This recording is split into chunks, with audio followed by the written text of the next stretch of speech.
Hello mga kakusina! Welcome po ulit sa inyo dito sa aking cooking channel, The Cusinera at its Finest. Dahil cooking is life and food is life, panibagong pagluluto na naman po kasama ako. So tara na! Let's start cooking! For today's recipe, tayo po ay magluluto ng salmon en croûte. Para po hindi masyadong kamahalan ng ating recipe for today, gagamit po tayo ng canned salmon instead of fresh.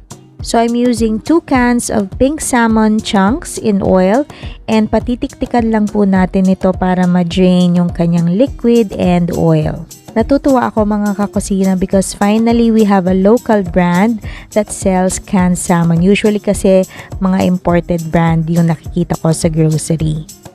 Next, I'm gonna add 1 block of cream cheese. I cannot think of an alternative to cream cheese kasi ito na yung pinaka-mild na cheese na pwede nyong ihalo sa salmon. We will also need mushrooms for this recipe. Kahit anong mushrooms po pwede ninyong gamitin mga kakusina. It really doesn't matter kung fresh pa yan or nakakan pa yan. I already have this in my fridge kaya ito na yung ginamit ko.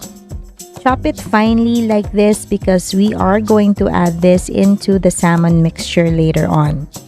Now, in a pan, magme-melt tayo ng dairy cream or margarine and then magsasaute tayo ng white onions. When I was doing this mga kakusina, ginutom na ako dahil napakabango talaga ng dairy cream and at the same time yung aroma din ng onions lumabas na.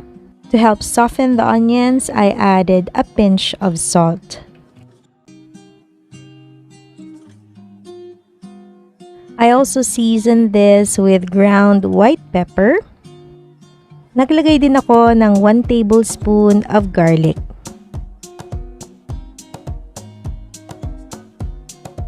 Now it's time to add in the mushrooms. So, lulutuin lang natin yung mushrooms mga kakusina until these are soft.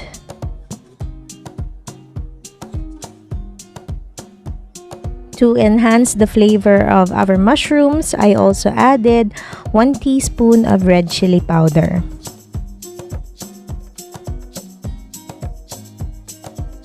After 3 minutes mga kakusina, luto na ito. We can then add it to our salmon and cream cheese mixture. Pasarapin pa natin yung ating filling mga kakusina by adding dried thyme and smoked paprika.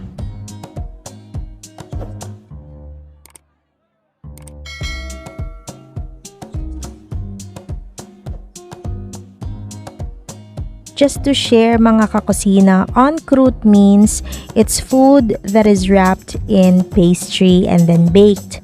So, hindi naman tayo magpapakahirap gumawa ng pastry dough.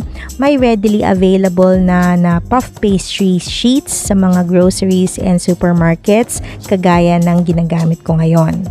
Ang isang pack ng puff pastry mga kakusina contains 5 sheets na ang size niya is 8 by 8. I divided 1 sheet into 4 equal parts and then yung gitna mga kakusina tinusok ko ng tinidor para when we bake it, may paglalabasan ng steam.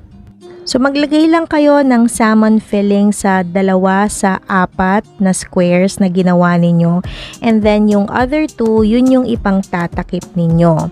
I'm using a fork to seal the edges para hindi naman lumabas yung filling natin once we bake it in the oven.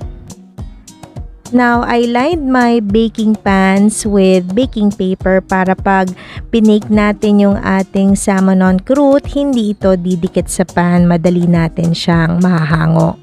Nagamit ko lahat ng sheets sa isang pack ng puff pastry mga kakusina. May natirang kaunting filling, pero okay lang yon kasi if you have a bread toast, masarap naman siyang ipang dip, so hindi naman siya masasayang. Napaka-versatile din ng recipe na ito mga kakusina kasi kung gusto nyo talagang mas mura pa, you can actually use tuna instead of canned salmon. Pwede rin siyang shredded chicken. Even your leftover fried chicken, himay-himayin nyo lang yon and you can use that instead of salmon. Now, if you're vegetarian, you can just use mushrooms, or others would actually add spinach. You can also customize the size and the shape of your salmon en croûte. Hindi naman kailangan square talaga. Actually, may nagawa nga ako dito, isang malaking rectangle shape. Now, bago natin ipasok sa oven yung ating salmon en croûte, pahiran natin ito ng beaten egg yolk. You can actually use the whole egg, mga kakusina. Mas golden lang yung color kapag egg yolk yung ginagamit. And then, we're gonna sprinkle and top it with sesame seeds. I preheated my oven to 200 degrees Celsius, mga kakusina. And as for the baking time, I cannot give an exact amount of minutes because it really depends on the type of oven that you have. But for the oven that I use, it only took me 15 to 17 minutes approximate.